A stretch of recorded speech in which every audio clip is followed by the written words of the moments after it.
The J. Michael Show. Welcome to another edition of the J. Michael Show. Before we get started, let me remind you to subscribe to the channel and hit that bell so you get notifications. And subscribe to the audio podcast if you're listening. And we would love to have your support because that really, really helps us when you subscribe. Now, my guest tonight is Dr. Lynne Kitei. Kitei. Kitei, yeah. like a key and a tie. A key and a tie. Okay. Kitei. And we're going to be talking about the Phoenix Lights. Let's say hello to Lynne. Hi, Dr. Lynne Kitei. Kitei, like a key and a tie. That's why they've been calling me Dr. Lynne since 1976 when I started doing health tips on NBC in Philadelphia, and has carried me through all these years. Dr. Lynne is just fine. But I have the worst luck when I start a show with someone's name, and I don't know why, but I do. And then once I get into it, it's okay. So for our audience, I would like for you to just kind of go over again what happened in 1997 in Phoenix that started this whole thing about the Phoenix Lights. Well, it really started for me 2 years before the mass sighting in 1997, in 1995. But if you'd like to know about 1997 first, on March 13th, 1997, while thousands of people were looking up at the sky for a glimpse of the Hale-Bopp comet, they also caught a glimpse of 1 to 8 miles wide, according to Peter Davenport, the director of the National UFO Reporting Center in Seattle, Washington. Either these orbs, these giant balls of light that seemed to be attached to something in equidistant formation or had a force field holding them in rock-solid arrays, or actual craft. And if anybody out there wants to get on the Phoenix Lights Network website, www.thephoenixlights.net, and go to the photo page, you'll see my own unique collection of 35 millimeter photographs of these UAP, unexplained aerial phenomena, that the Phoenix Lights have become known worldwide now as the most witnessed, the most documented, and the most important mass anomalous unexplained aerial sighting in modern history, if not all of history. And again, on March 13th, 1997, while thousands of people were looking up at the sky, they also saw these phenomena at rooftop level, very, very slowly, about 30 miles an hour. Some people saw it take off at blink speed. Others saw it split in two. We're talking actual craft here. If you go onto the Phoenix Lights Network website GAP page, Geospatial Animation Project, and if you Google Phoenix Lights Network, that'll come up there in the first couple, you will see a 12-year study of hundreds of reports that were given to the investigators. 2 or more people had to see the same craft to be in the study. And lo and behold, after 12 years of meticulous analysis, they came up with 10 different craft. Now, wow. If you look at the illustrations, which are beautifully done by Larry Lowe, who's no longer with us, unfortunately, and the animations, you will see that they're very different. Some are triangles, some are V-shaped, some are boomerang shaped. One is actually a disc. Now, whether it was one craft that could morph, or the perspective from where the person was standing, or an actual parade. And that's what was concluded, because there is so much mis and disinformation out there. As I mentioned earlier, I actually began seeing these up close and personal in 95. We can talk about that. Yes. And photographing them, 35 millimeter, the only 35 millimeter that we have so far after 28 years this week, that show these Phoenix Lights phenomenon, been analyzed by military and university optical experts as true unknowns. And the bottom line is that we're not sure what they were. We don't know what they were. We just know that they were. And then it's time we come out and get this out in the open and address it, accept it, and study it. Right. So we can find out not only who's driving these things, but also move forward in our own evolution. And on the Gap page, you'll see the 10 different illustrations of these UAP. And again, there was so much mis and disinformation out there that after 7 years of anonymity, when thousands of people saw what I had been seeing for 2 years and documenting on film, again, not only 2 years before, up close and personal, cloaking right in front of my face. And I got pictures of it while it was happening. We can get into that if we have time. Sure. And 2 months before the mass sighting, I caught the same exact phenomena that I would also capture on video during the mass sighting, which has come one of the signature videos of that night, head on, turning into a V shape, and called around the next morning to air traffic controllers that I found that saw the same thing at the same time over Class B restricted airspace. There's a 30-mile radius around the center of the airport. Anyone that comes into that radius must call into the tower, and no one did. Right. And they got worried because this popped up. I mean, there's a long story to this, but I'm making it really short. That first they popped up at 8 o'clock. I saw them too, three of them at a distance, and then at 8:30, six popped up right over the tarmac. I mean, there were pilots that called in. One commercial pilot on departure that said, "What the hell are these lights over me?" And a private pilot that I'll get into a little later on. They didn't tell me who that was. But nonetheless, something unusual happened, and they ruled out this is a whole group of air traffic controllers, ruled out every conventional aircraft, balloons, Chinese lanterns, flares, even skydivers with lights. And we kept in contact, and I continued photographing this phenomena up into and including March 13th. And on March 13th, again, there's so much mis and disinformation. That's why I finally decided, after I pushed my whole accomplished medical career aside, for 7 years, searching for a logical explanation for what I witnessed and photographed. I have yet to find one 30 years later from the time I saw them in 95. And what I did find is not only a 750-page journal, but a world of information I had no idea existed about these UAP, these UFOs, unexplained aerial phenomena. Since human documentation began, with their appearing worldwide for decades that we know of, if not centuries. The native cultures are very open to these things. We can talk about that. But the bottom line is that on March 13th, the main sighting, as you asked, Jay, started at 3 p.m. in the afternoon, daylight sightings. People don't know this unless they read my book or hear me speak, because there's so much mis and disinformation out there. The media just captured 8 to 10 time period, a couple hours, because that's when most people were outside looking up at the sky at the Hale-Bopp Comet and reported it. But the mass sighting actually started at 3 p.m. daylight sightings in Arizona. The 5 o'clock hour, there were Native Americans that were witnessing and reporting the same thing in New Mexico. The 7 o'clock hour and beyond in California. The 10, 11 o'clock hour, there were two commercial airline pilots that were approaching Las Vegas, and one of these massive craft was covering Las Vegas, and they reported it actually. And then the sightings continued, and people don't know this either. At 3 a.m. the next morning, an alleged crewman called the National UFO Reporting Center, Peter Davenport, all recorded very professionally. We have part of that recording in our award-winning documentary. And he reported that military jets were sent out from Luke Air Force Base to intercept one of these over mile-wide craft that was hovering right over Central Phoenix at 7th Avenue and Indian School. And as they approached, the light started to dim.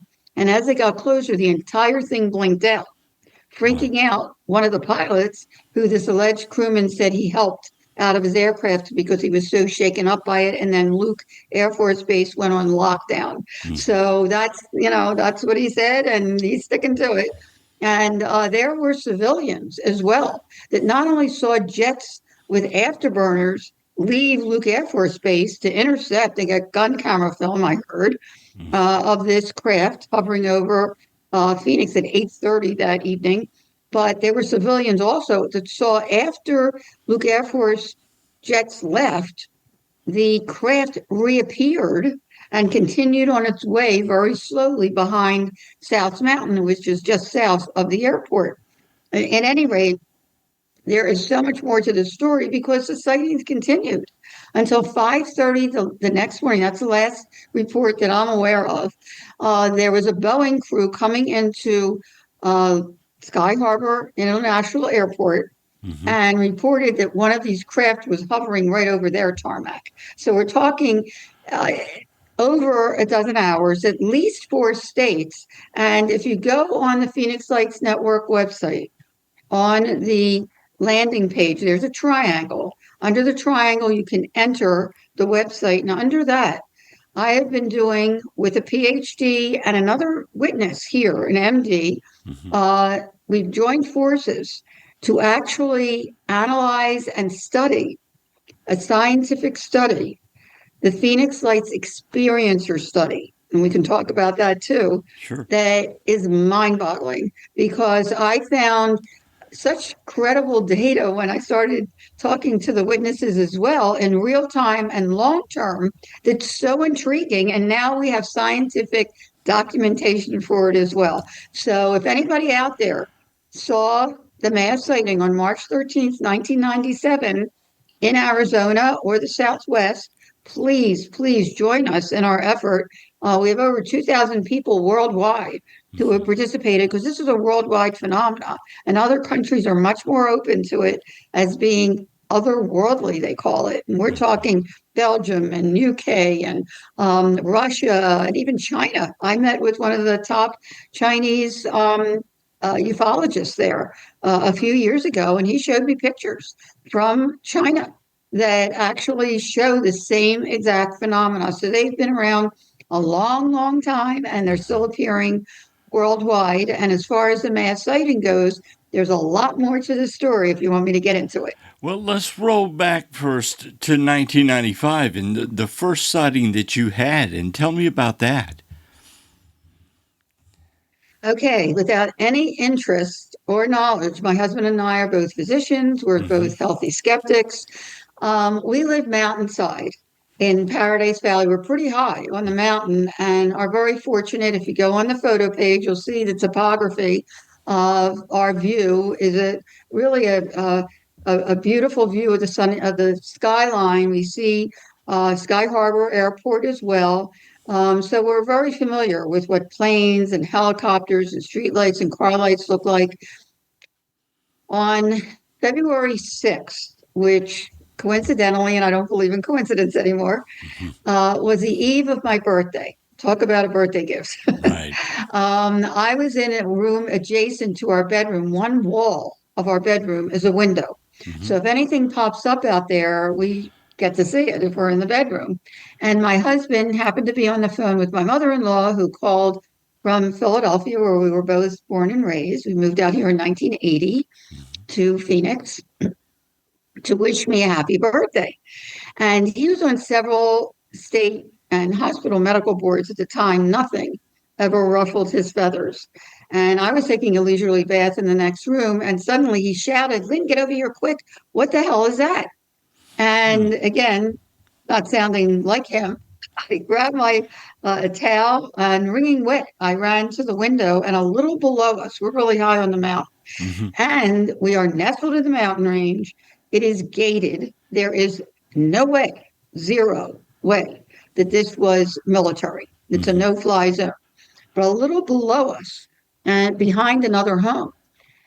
And again, it's gated, it's private land, and it's very treacherous, okay, because it's on a steep hill, and there's cacti and all that there. It was pitch black.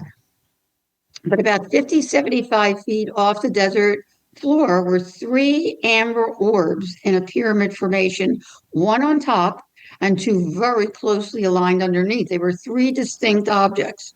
And my first thought, because I dedicated my life's work to, ironically, educating the public to vital health issues since 76, was to grab my video camera, but it was downstairs and I didn't want to miss anything, as people would tell you if they've had a similar experience. You don't know how long it's going to last. So I tried to take everything in mentally, the size, the shape, the color. They were about 3 to 6 feet each, depending on how close they were, and they were pretty close. They were oval shape. I've always said since day one that they were like an egg on its side, which is interesting because just recently the Navy Nimitz pilots have come forward to say that what they've witnessed and photographed them, and they have video of these tic tac or oval shaped objects. Now, I don't know if they're connected in any way, but these were oval shaped. There were three distinct objects, and I call them an orb because the light inside each object was self-contained. It didn't go outside the edge at all. Right. And it was a uniform amber color, very soothing, very mesmerizing. I noticed immediately that every other light out there glared. These did not. Yeah. And I thought to myself, if I don't get a picture of this, no one's going to believe it. Yeah. So I go, what's that? Well, exactly. No one's going to believe you if you don't have photographic evidence. So it's just a story, right? And I'm a documentation person anyway. So I go running to the closet. I collect sunsets. And if you go on the photo page on the Phoenix Lights Network website and scroll down to the bottom, you'll see two of my beautiful sunsets that each one has a giant rod-shaped object in the same spot. Wow. A month apart. Okay. I did not see them when I was taking the sunset, but they're in the negative. Again, these are all 35 millimeter.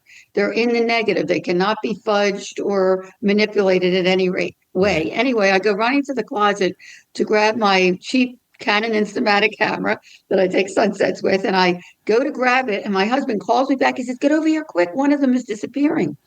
And as we both watched in utter awe, the top orb, without budging from the other two, started to shrink very, very slowly, mechanically, as if there was an intelligent presence behind it. It was just extraordinary. In fact, we had two young boys at the time, and the only things we ever watched were the movie E.T., Close Encounters, and the original Star Trek series, which had beautiful messages. And I have to say, too, on my bucket list was meeting William Shatner, which I did last year. And if anybody goes on the homepage and the news page, they'll see a little clip with him and I. But at any rate, if you ever watch Star Trek, you know the Romulan cloaking device wavers when it cloaks. Well, this did not. The top orb did not. It just started to shrink like a dimmer switch. Yes. It's difficult to even describe in logical terms until it was pea size. Yeah. Because it really felt like it was mechanical, like there was intelligence behind it. But when it got to be pea size and then disappeared, I didn't see it anymore, but it felt like it was still there. Where did it go? So I jumped out on the balcony. There's a sliding glass door that's perpendicular to this big window. I jumped out on the balcony, took a picture of the two lower orbs, and immediately noticed an eerie silence, as if time had stopped. It was just bizarre. Wow. And as intently as I was watching these two lower orbs, I have to be honest, and I didn't tell a soul about it until 2 years later after the mass sighting, that it felt like something was watching me. And something told me to take a picture, and I quickly shot a picture, and I actually got a picture of the left bottom orb, half disappeared, and one still there. But that was the only picture that turned out at the time. But for me, it was confirmation that I did see something unusual. I got a picture of it, but I didn't even know who to show it to. Knew nothing about the topic, no interest in the topic at all. And I wondered for 2 years what this advanced technology was right outside our bedroom window. We're talking about yards from our home. Right. And didn't see anything again until 2 months before the mass sighting, January of 97, when I captured the same exact phenomena head on, turning into a V shape that I would also capture during the mass sighting, which has turned out to be the endpoints after it turned, the endpoints of a giant V or triangle over restricted airspace at Sky Harbor International Airport, confirmed the next morning as well after the mass sighting as the same exact phenomena in the same exact location, 1,000 feet altitude over Class B restricted airspace. And a couple of pilots called in, a commercial airline pilot said, "What the hell are these lights over me?" And a private pilot that I'll get to if you would like me to tell how the story unfolded, which is really intriguing in itself.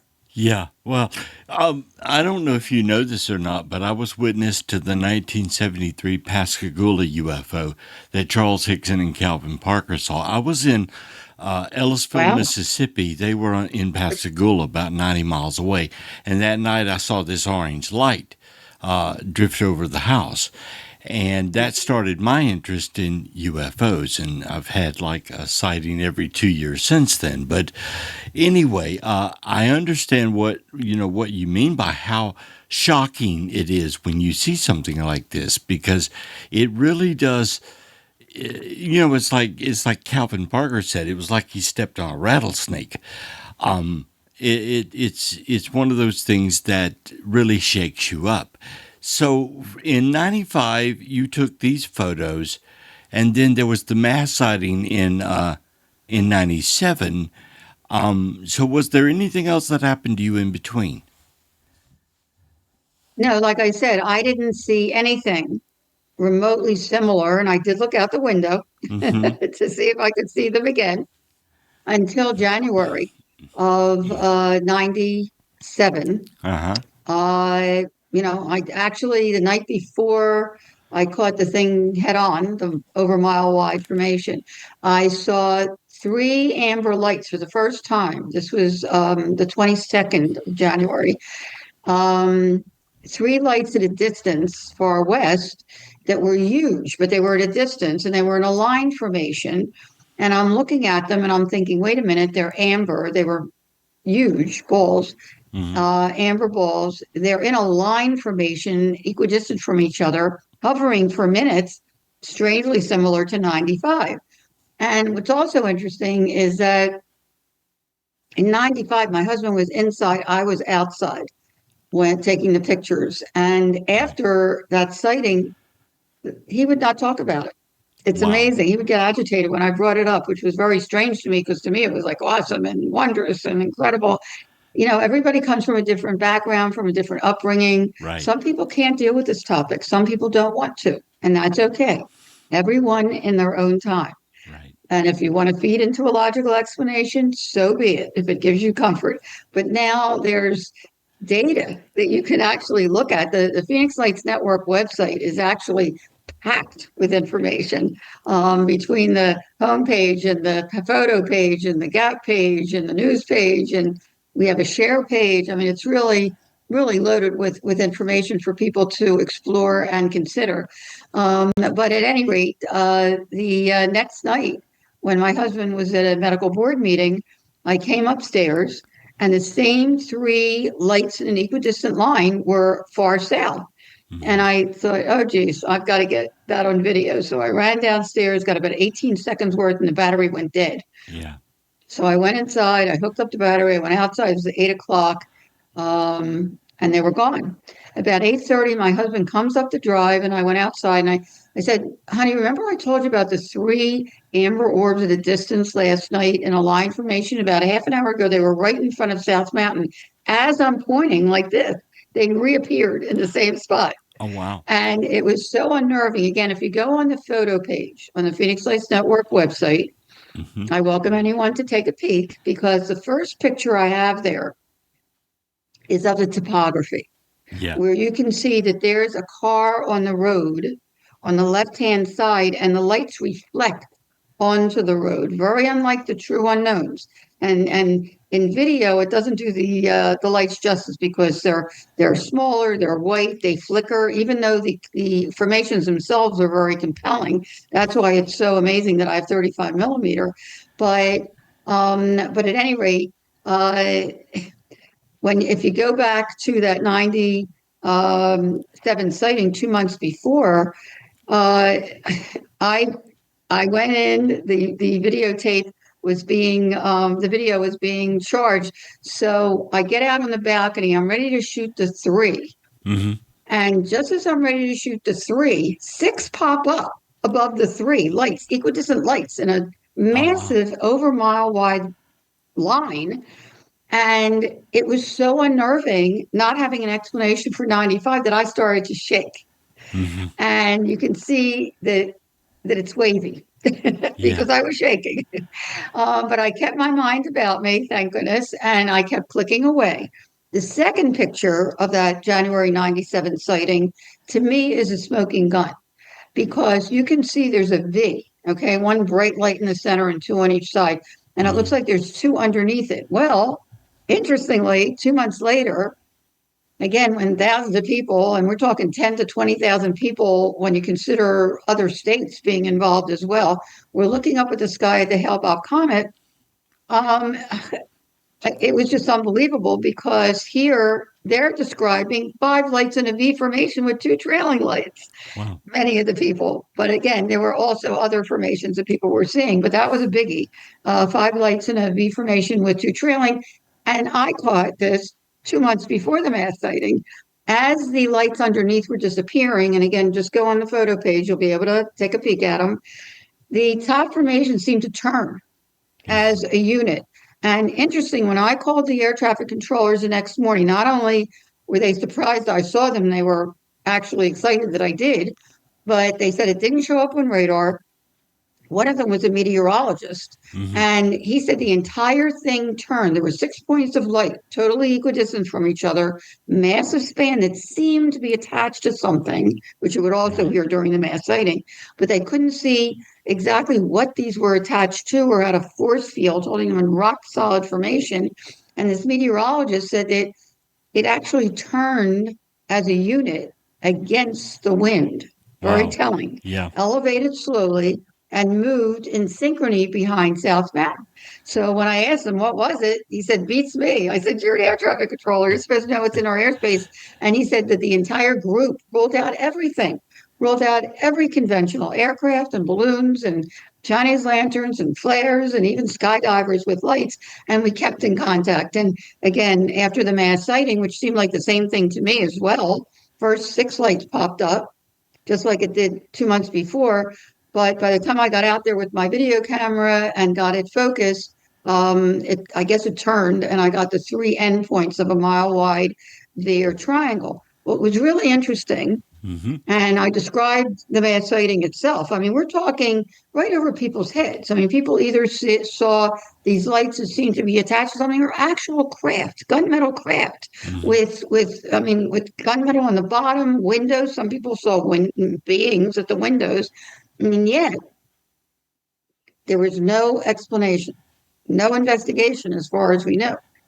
And until May of 97, the only elected official, she didn't see it, but she had over 1,000 of her own constituents that contacted her asking, why isn't there an investigation? Why isn't there an explanation? And she asked innocently in a council meeting, she was also vice mayor of Phoenix, to investigate it. And she was plastered by the media. I mean, the snickering and laughing and Right. discrediting that was going on was really, I mean, it was awful for her and for witnesses that came forward. I was so happy to keep anonymous for 7 years and do my homework. I was really looking for a logical explanation.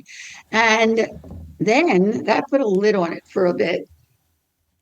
June 18th, and I'm just giving you the big highlights because I had a Right. 750-page journal that I squeezed down to 230 pages for the first book, first edition in 2004 when I finally came forward. Now it's in its fourth edition.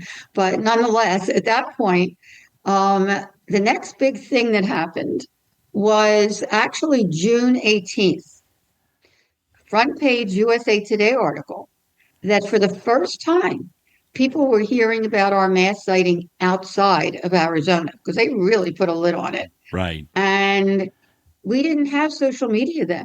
and yet it went viral. By the next morning, it was on every national morning show. It was on Peter Jennings and Dan Rather. I mean, you name it. It was on it. Phoenix Lights, mass sighting, lights over Phoenix.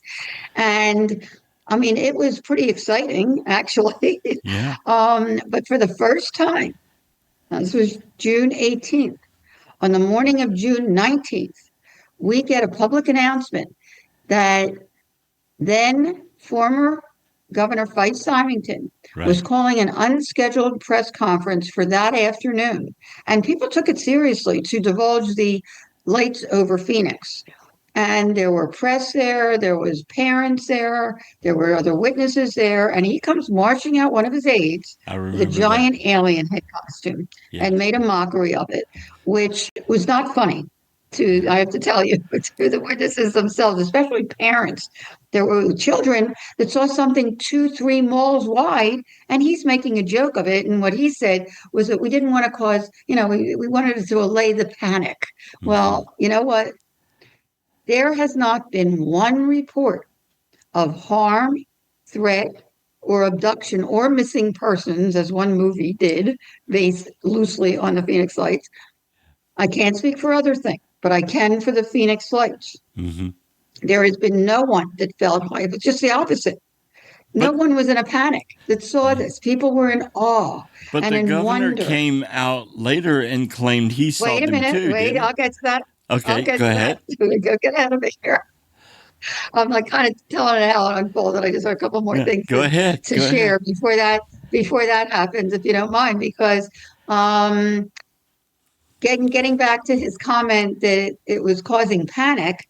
At that point, I would surmise that the only ones that were in panic were the military and government, because now it was out of the bag, right? Right. And we were deluged. We were deluged by media from all over the world. That once they started speaking to the witnesses, their descriptions were so detailed and so heartfelt that they too were saying, why isn't there an investigation? Why isn't there an explanation? At any rate, then we fast forward, okay, to, and I want to get ahead of myself. Okay, 3 years after the mass sighting, Councilwoman Vice Mayor of Phoenix, Frances Barwood, was running for Secretary of State to get answers for the lights over Phoenix, and brilliantly asking for a reenactment. Okay, I'm a show me person. Okay? Right. I mean, if it was military, do it again, right? Right. Well, shame on them for going right over people's heads and not, acknowledging it or covering it up or whatever you want to call it for months. But, show me. Well, we got an announcement right before the 3rd anniversary that 3 Air National Guards were coming into Phoenix to show everyone the Phoenix Lights, and we were ready for them. So is the media. And if you go to the news page on the Phoenix Lights Network website, thephoenixlights.net, you will scroll down and see a block that says Channel 3. That was a CNN affiliate at the time. And they show clearly what they tried to do. They tried to make a triangle. It was upside down, fell apart immediately, had huge smoke trails, just what flares do. Right. But I'm getting ahead of myself. If I can backtrack a second. Sure. I knew I was missing something here. Okay. A month after this press conference, because that month afterwards, I wanted to get to the bottom of it. And I called every military base. We have quite a few around the Phoenix area and in Tucson, which is 2 miles south.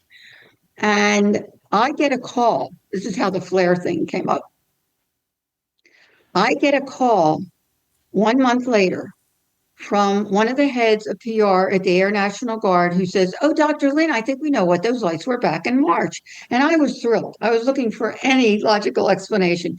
She said, "Do you believe that nobody ever looked at the log for visiting Air National Guard, and the Maryland Air National Guard was in town sending off military illumination flares in Operation Snowbird, which I found out later meant in military terms diversionary tactical maneuvers. So they may have been sending off flares, although I have not met one person or heard of one person that described what flares do. But I said to her, and she says that must be what some people saw. So I said to her, well, when was the Maryland Air National Guard in town? She says March 1st to the 15th. I said, were they in town in January? She says, oh, no. I said, are you sure? She said, absolutely not. I said, well, both my husband and I saw the same exact phenomena in the same exact location 2 months before the mass sighting in January of 97. I spoke to air traffic controllers who confirmed it was over 1,000 feet altitude over Class B restricted airspace in January and the morning after the mass sighting. And she says, you never told me that. And I said, because I never described anything. I just, wanted to know myself, and the military wanted to meet with me. And I said, no, thank you. And I said, besides, you're trying to tell me that flares, and by then I had educated myself to anything logical, including military illumination flares, that are dropped from an aircraft on a parachute, drift haphazardly to the ground slowly, have huge smoke trails that are illuminated by the flare itself and illuminate the area around it. That's what they're used for heat-seeking missiles. Right. Traverse the entire state in a rock-solid, equidistantly spaced, mile-wide V for hours. And she says, I have a call coming in. I'll get back to you. Well, I'm still waiting for that call. Anyway, again, we go three years later when Francis Bard asked for a reenactment, and talk about a joke. I mean, they had their shot. I mean, they really shot themselves in the foot, actually. Yeah. By trying, because they tried to make a triangle, was upside down, fell apart immediately, had huge smoke trails, just what flares do. In fact, one of them fizzled out right away, if you look at the video in the Channel 3 program. To date, the Phoenix sites have never been recreated or explained, but they continue to appear not only in Arizona, but worldwide. And we're finding out with our scientific study, experiencer study, and I'll get to that in a second, that this is a worldwide phenomena, and it's occurring all the time, worldwide, and in Arizona as well. In fact, we have a big event coming up on March 16th at the Arizona Heritage Center, and we have Navajo Rangers as speakers. We show our award-winning documentary. We have Travis Walton and the Navajo Rangers and wonderful witnesses. I mean, it's really an exciting event. If anybody's in the neighborhood, it's near Tempe. Just get on the Phoenix Lights Network website and scroll down the homepage and the events page to get tickets. It's sold out every year, so and it's filling up. So I urge people to please get your tickets so you're not turned away. We don't want that to happen. But at any rate, yeah, I mean, on the Navajo Range, there's things happening all the time, including these giant rod-shaped objects. That's what I captured on two sunset shots that I took a month apart. At any rate, continuing with the story, and I'll make this brief. Sure. Right after the 10th anniversary, former Governor Symington, for whatever reason, bravely came forward and disclosed that he actually witnessed one of these mile-wide crafts. And as an awarded military pilot, it definitely wasn't flares. And in his own word that he used, that other countries worldwide have been using for decades, he called it otherworldly, which is really interesting when you look at the data. And then if you fast forward to 2017, and this was a corker for me, which was really fun. The private pilot, right after a front page New York Times article, divulged Harry Reid's $22 million study, Pentagon study of UFOs. Finally, it was out of the bag, in 2017. It's private pilot that the air traffic had told me had called in on close approach to Sky Harbor International Airport during the mass sighting came forward as well. And that was none other than actor Kurt Russell, who Wow. was actually reporting it while I was filming it, which is kind of cool. And at our event on March the 16th, Sunday, March 16th, from 1 to 5, it's really a fun event. And another fun aspect is that years ago, because I've been doing this since 2005, Mm-hmm. because I came forward in 2004 with the first edition of the book, now in its fourth print. You can find it on Amazon.com. And I recommend the ebook only because it has color pictures and live links if you want to go off and explore something that you find intriguing. Right. But I've been doing we had the world premiere of the documentary in 2005. And a couple years later, while I'm sitting behind my desk signing books, a fella leans over and in my ear says, "I saw them too." And I had no idea who this guy was. And a lot of people tell me that they've seen them too. And he goes and sits down with his wife and daughter. And a couple of people run up to me and they say, "Don't you know who that was?" And I said, "No." They said it was Alice Cooper, the Alice singer, Cooper. Alice Cooper. Yeah, who not only saw them during the mass sighting, but he also saw them when he had gotten a new car and he was out in the desert driving it, way out in the desert near Blythe, and he was all alone and saw this V coming towards him. And he was kind enough to actually do a remote Q&A, which Mm-hmm. we also show during the event. So, and have a Q&A with our speakers and the witnesses and some of the experts as well. I mean, it's really a fun event and it's only $15. So Yeah. I wanted to do something for the community that was educational as well as informative and fun and really keep the Phoenix Lights alive, which we've done for Mm-hmm. since 2005. So, please, if there's anyone in the area, we welcome you to join us and please get your tickets before it's sold out. You have done two documentaries on this event, right? Well, actually, I did one that Mm-hmm. I produced. I mean, everything I've done from the book to the documentary, and now I have a graphic novel activities coloring book as well. That's fabulous. Mm-hmm. It's like an encyclopedia for all ages. It's really cool. It's from my own heart and pocket. I gave up my medical career for the Mm-hmm. last 28 years, actually longer, because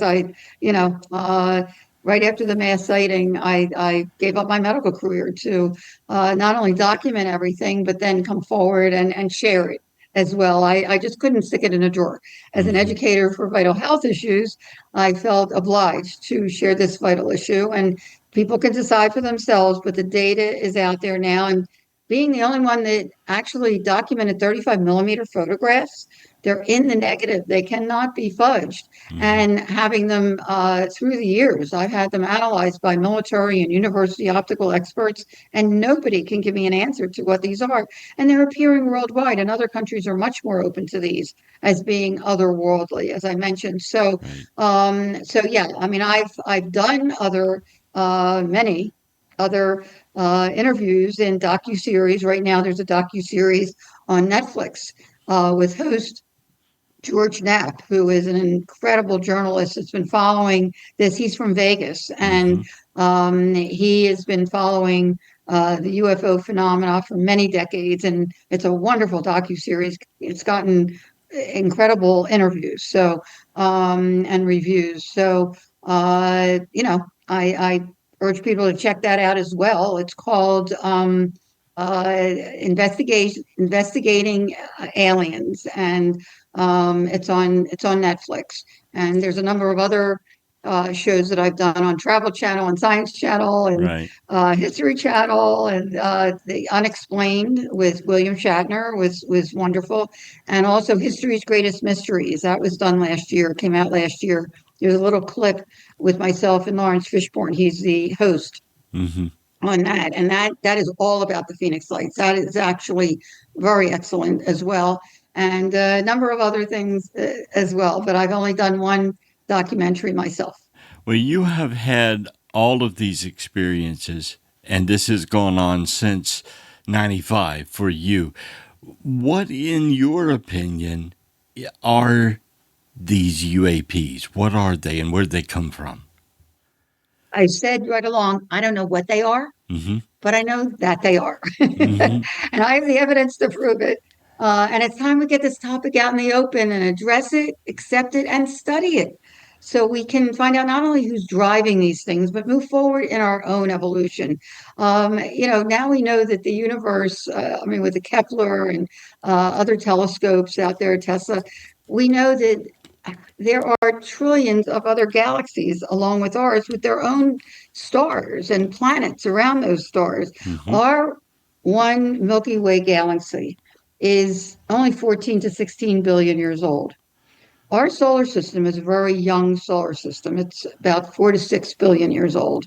There are now scientists postulating because when a star bursts, it sends out materials, and we're talking about the ingredients of life with oxygen, hydrogen, nitrogen, amino acids, carbons that are spread throughout the universe. We could have been seeded from another star that bursts. And now there are scientists postulating that there could be intelligent, sentient entities out there billions of years ahead of us. Think about that one. And not only that, but now that we have UFO congressional hearings and we have whistleblowers coming forward that are in the know. I mean, they're in the military and the government. I mean, we have videos now of these tic tac, oval shape, just like what we saw outside our, I don't know, they're just like what we saw outside our bed window, but they're oval shape, tic tac, they call them, and other documentation that confirms that something is gracing our skies that we cannot explain, and we don't know where they're from. So, to answer your question, I don't know. I don't know where they're from. I don't know who's behind it. All I know is that I have pictures, 35 millimeter photographs, as well as the video, that cannot be explained or denied. And it's happening worldwide. It's been happening for centuries. And I'll give you another little tidbit, couple little tidbits. Okay. If you look on the photo page, you'll see a picture that I mentioned that has a topography. It has a car with the lights that reflect onto the road, unlike the true unknowns that are self-contained. To the right of that, you'll see skylights on a house down the road. If you look straight up, you'll see South Mountain, the Estrella mountain range a few miles back. Well, coincidentally, and again, I don't believe in coincidence anymore, and there were coincidences on March 13th, maybe we can get to, but 6 months before the mass sighting, I was invited to present my substance abuse prevention education program at the Gila Bend Indian Reservation, GILA, Gila Bend Indian Reservation. They had one school, and from kindergarten through 12th grade. And they don't talk to outsiders, but I helped out the principal, and I noticed from my pictures, and in science, we look for repeatability. Right. And I noticed that these phenomena, these UAP, unexplained aerial phenomena, kept popping up right where South Mountain and the Estrellas intersect. So I called up the principal and I said, did anybody see strange lights on March 13th? And he started to giggle. And I said, is that funny? And he said, are you kidding? We've been looking up at them for centuries. We call them sky people, light beings. I had no idea. That was the first I ever heard of this. And little did I know that indigenous cultures worldwide are open for centuries to these phenomena.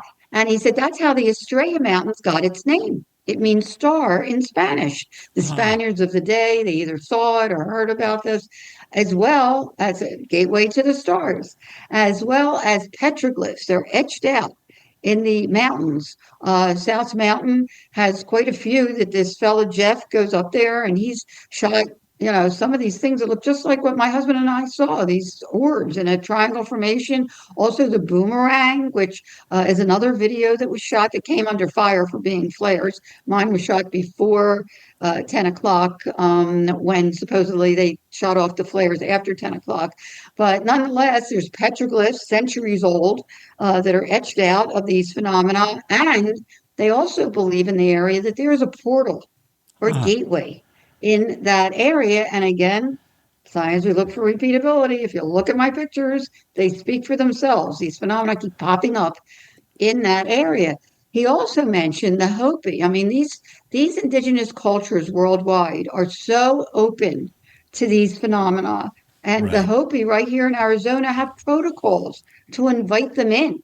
Many of the indigenous cultures believe that these orbs our spirit world or ancestors coming to give them guidance and comfort and knowledge and inspiration. And I have to admit, I certainly have been inspired by this. I get very passionate. I have to apologize to you and your listeners because I do get passionate. I mean, it's so fascinating, and the fact that we have documentation for it is so exciting. But also, the fact that Native cultures worldwide invite these phenomena in. They're open to them. They're not afraid. They actually welcome them. So that's another little tidbit that's interesting. And if you'd like to know, I mean, as far as anybody's welcome to look at my bio, but before I went to medical school. In 1970, I actually was doing professional musical theater from the time I was a kid. I toured with some big names. I don't know if your listeners know Betty Grable and Guys and Dolls and Gordon McRae in Oklahoma. I understudied Barbara Eden in Sound of Music and worked with Sherman Hemsley as Alice in Alice in Wonderland. And I also played the part of Florence, Arizona in the Coen brothers hit film Raising Arizona. Did you ever see that, Yes. Jay? Years Okay, ago, well, I but played the yes. mother. Ah, Yeah, okay. I played the mother in that. And if anybody said they recognized me, I'd be mortified because it was a very cool character role. But little did I know, it came out in 87. When I came forward in 2004, I started speaking worldwide. And I was at a conference in 2006-07 where they got wind that I had done Raising Arizona, which Hmm. is an iconic film. People love it. And a fella came up to me after and I mean, the stars in it were phenomenal. I mean, not Right. only is it a Coen Brothers film, but Nicolas Cage and Holly Hunter and Frances McDormand and Right. John Goodman. I mean, the cast was incredible. And they were all just getting started then, by the way, except Nicolas Cage. He had done a couple movies before. But a guy came up to me after I spoke and he said, there's a reference to your character in Raising Arizona and UFOs. And I said, really? Because I hadn't watched it since the late 80s. Now it was Uh-huh. 2006 or 7. And if anybody doesn't know about the movie, the Arizona family has quintuplets, and Nicolas Cage and Holly Hunter, it's a black comedy, cannot conceive. So they decide to kidnap one of the quintuplets. Hmm. So after Nicolas Cage kidnaps one of the kids, there's a press conference in front of our home. And a reporter sticks a microphone in my husband's face and says, there's a rumor your son was abducted by UFOs. Is there any truth to that? And my husband says, oh, please, son, please don't print that. If his mama reads that, she'll lose all hope, which is totally opposite from my own take because it was very benevolent. But nonetheless, it's the only reference in the entire movie, call it a coincidence, and UFOs that came out in 87, Huh. 10 years before the mass sighting. But it gets better because the cinematographer, who was also just getting started with Raising Arizona, went on to do Big with Tom Hanks and When Harry Met Sally with Billy Crystal and Hmm. How the West Was Won and The Addams Family. And, you ready? Uh-huh. He created and directed the Men in Black series, Barry Sonnenfeld, Oh. which premiered in 1997, the same year as the Phoenix Lights. Mm. Coincidence Ah. or connection? Yeah, we don't believe in coincidences. You were going to talk about your experiencer group and what you've done with them. Tell me about that. Well, what I've done is actually a study, okay? Hmm. Because I found, and that's a great question. I'll try to be concise here. Um, I also found when I was interviewing witnesses themselves that a number of them, including Dr. Brad Evans, who I am working on this study with, the experiencer study, Hmm. he was driving up with his family, with his wife was driving. He was in the passenger seat. His daughter and a friend were in the back seat. They were driving up from Tucson, 2 hours south of Phoenix, up to Phoenix for a swim meet. one of these craft was right above their car. And Wow. he said he looked out the window. He really got a great look at it and said the wings were on either side that was at least 2 miles wide. And he had had a near death experience. He was one of the people as a child that was reawakened by the mass sighting. There were a number of people that did, and that really hit me hard because I did too. We won't have time Hmm. for me to get into it, but I lay it all out there in the book. Changed my life, 8 years old. People have asked me, did that set the foundation for what's happening now? I don't know. Decide for yourself. But nonetheless, I had a near death experience as well that was reawakened right before the mass sighting. And this is not about me. This is about the data. That's why I Hmm. didn't want to come forward. I stayed anonymous for 7 years. Yeah. But I almost stuck that 750-page journal in a drawer. But in good conscience, as an educator of vital health issues, I felt it was imperative. And I really felt compelled and felt it was really important to come forward. But at any rate, uh, what I found, because I thought maybe there was a connection between all unexplained phenomena, whether it was near death experience, out of body experience, or unexplained aerial phenomena that have mystical light associated with the experience. And lo and behold, I was finding such credible data at university level. The Omega Project is about this thick of a book at the University of Connecticut by Dr. Kenneth Ring and Dr. John Mack at Harvard. Hmm. He was studying these phenomena, and my very first presentation was with John Mack at the University of Arizona Tucson Medical Center. And we spoke afterwards because it was a month before I came forward in March of 2024. Hmm. And I was really, really nervous. And he said, I mean, sorry, in 2000, yeah, 20. And I was really, really, really nervous. And he Right. said, 2004, I'm sorry. And he said, uh, that he was studying. He was actually writing a book on the connection between all unexplained phenomena. Not only, and I lay it out very simply in my book, not only is the experience very simple, and very similar, but the after effect, the Right. was so profound to the person that experienced it, the awakening, the enlightenment, the positive transformation. I started calling all unexplained phenomena UP and up because it is an up. The Hmm. positive connection that one feels to the universe and to the earth and to each other that may never have been felt before. Suddenly, that person is awakened to the fact that we're not alone in the universe and that Right. we're all connected. And that's what I wanted to study. I mean, I talked to many hundreds of witnesses and got the same stories over and over again, but I wanted to document it in a scientific study. And we've been doing it actually for 2.5 years. We're just finishing up. We just presented a few weeks ago to the Society for Scientific Exploration, one of the top scientific organizations in the world. And we're writing an article now for them, and we'll be coming out soon publicly with the findings. Mind boggling, Right. mind boggling. People worldwide Do you have think that experienced very similar things. Go ahead. I'm sorry. do you think that certain people are prone to see these things? They're keyed to see them, perhaps. Great question, because that's what we are documenting in Hmm. our study is that people, first of all, and I always say to people, if you close your mind off, and some people can't deal with this, some people don't want to, and that's okay. If they want to feed into the flare theory, gives them comfort, that's okay. Everyone in their own time.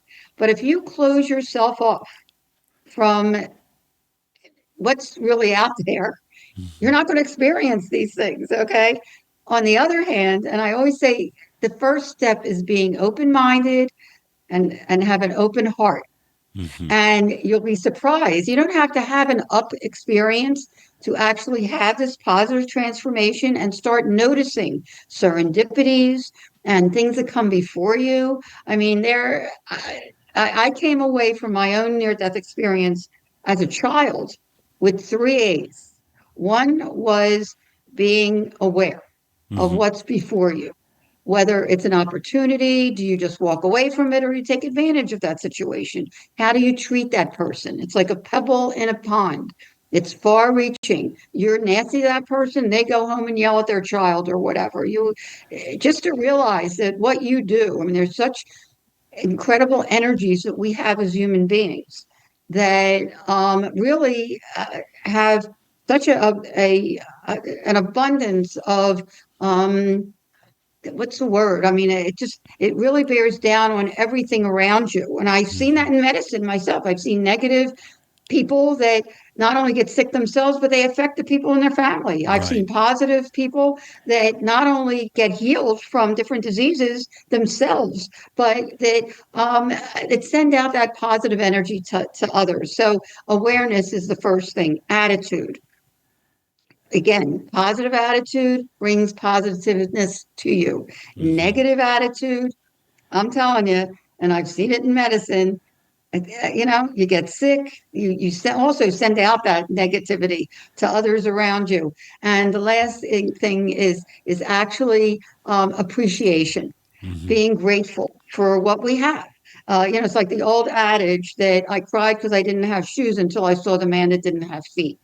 Right. And, that's where it's at. I mean, every day, I myself, and I recommend people to do this because it really does matter in your life. If you, at the end of the day, just think about what you were appreciative of that day, whether it's talking to somebody, a friend, or meeting someone new, or an opportunity, or just looking at the sky.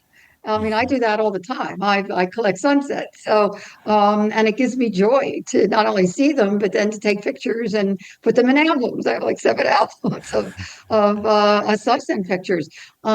So, if I can impart that to your audience, the three A's that I came away from my own near-death experience, and I lay it all out there in the book if anybody wants to read it. But I have to say that there is so much more to the story that I do share in the book, and we do share in the documentary as well. The Phoenix Lights Beyond Top Secret. You can get it streaming on a few platforms, including Amazon Prime and Hulu and a few others, but you can't get the DVD. They don't make them anymore. But I got a whole bunch, and I have them, so you can get them through our website. And the bonus features are tremendous. Astronaut Edgar Mhm. Mitchell is in the documentary, but I don't get into the conspiracy theories or the Right. cover up. And he really lays out the cover up quite poignantly in the bonus features. We also have a 93-year young French pilot who saw the Foo Fighters during World War II, and he talks about his experience and how he tried to report them Mhm. and got in a lot of trouble. That's interesting.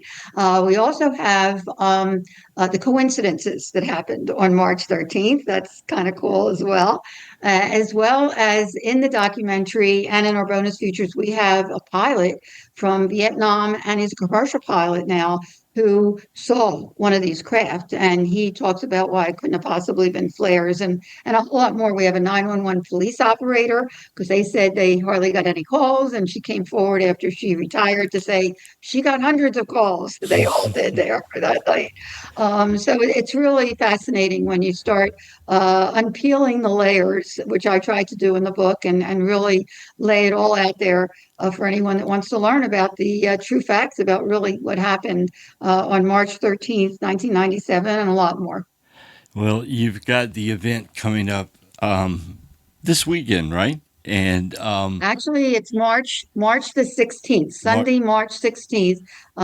We have it uh, right now. It's a couple Sundays from now, okay. and it's incredible. I mean, every year people come as strangers and leave connected. There is something about the Phoenix Lights itself, Uh-huh. not only the Phoenix Lights, because people ask me, why did they come here? Whoever is behind it.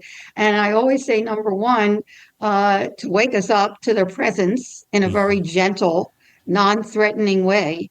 And to let us know not only that we're not alone in the universe, but as human beings. And we talk about this, I talk about it in the book, certainly, but we also talk about this at the event.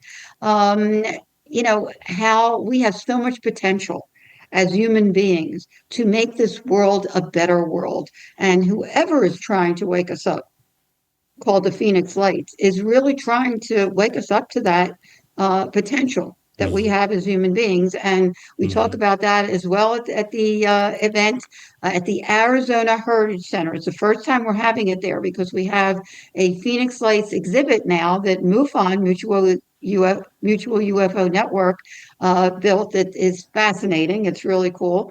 And the venue itself is beautiful. It's really huge, and the amphitheater is beautiful. And they only have a certain amount of seats, so it's selling fast. So I really urge people to get their tickets before it's sold out. And we show our award-winning documentary, the latest edition, because that's also been evolving through the years, as well as we have the speakers from Travis Walton, Fire in the Sky. If anybody's ever seen that movie, he was taken aboard a craft allegedly, and I have to tell you, he's a pretty cool guy, I've and met him. He's a his great story guy. has remained the same. Yeah, the story has remained the same since the 70s. They're going to be celebrating the 50th anniversary soon. And as well as Navajo Rangers, and we have the experts in the field, as well as some of the witnesses that are amazing witnesses that had the craft right above them. So they tell their stories as well. And we have the Q&A, remote Q&A with Alice Cooper. And we also have a little clip from Kurt Russell, who has a wonderful UK interview that we're going to share as well. And then we have the Q&A with the audience, and nobody wants to leave. That's why it's so amazing to have it from 1 to 5. I urge people that are coming to come at noon, so they can either get in or get their seat. And then afterwards, we have a food truck, and we have people signing books out in the lobby and schmoozing with everybody. So it's really a fun event, and I hope people will join us if you're in the neighborhood. It's at the Arizona Heritage Center, Sunday, March the 16th, from 1 to 5. And it's near Tempe. It's at Papago Park. And it's a beautiful, beautiful museum with lots of other things that are indigenous to Arizona as well. Well, we will definitely put links to your book, links to your website, which apparently has everything on it. So you just peruse that website, you'll find everything. Would someone be able to get an autographed copy of your book at the event on the 16th? Oh, absolutely. I will be there as well, signing books and, talking with everybody. And if you want a signed book, if you're not in the neighborhood and you would like a signed copy of the book, we now have it available on the website, Phoenix Lights Network website. Just go to the book page and you'll be able to order it through PayPal. And I will make sure that it gets to you as long as it's in the United States. We can do that. So, otherwise it's they can get it at Amazon.com, around the world. And again, the ebook, I do recommend only because it has color pictures and live links. And there's a color picture that our older son took that was the biggest skeptic of all, who said, "Mom, they're going to find out it's military and you'll look like an idiot. You better not come forward," until he took this one picture of my mom, who was very close with him. He was the oldest grandson, and they were very, very close. And she came through 10 years after she passed in a picture that he took that convinced me not only that all unexplained phenomena are connected, but that we do go on.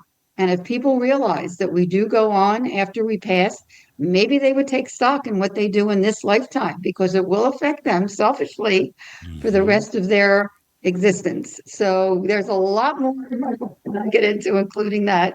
And I hope people will take the opportunity to pick it up and take a peek at our documentary. And then for all ages, I have the graphic novel activities coloring book, which is really, really cool. It's got 80 crop circles and activities, word finders, and all kinds of fun stuff, and iconic pictures, and as well as a story of the Phoenix Lights, and 10 of the craft that were also from the GAP Geospatial Animation Project to scale.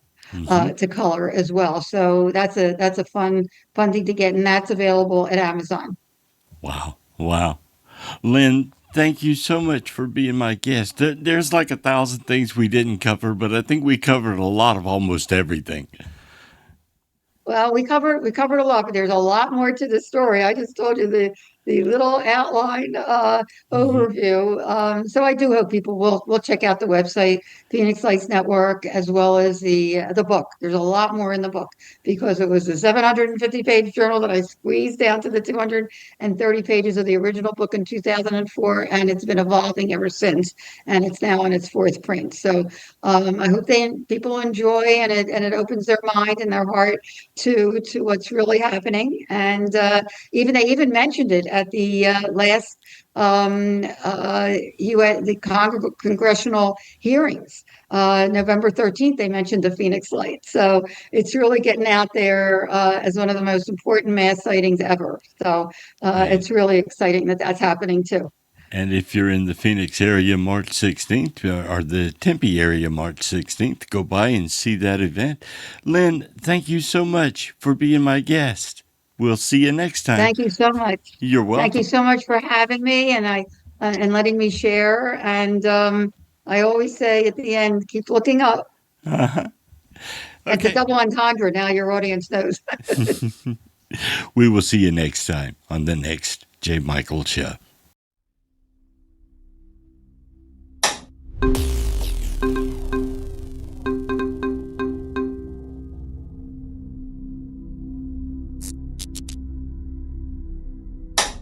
Goodbye.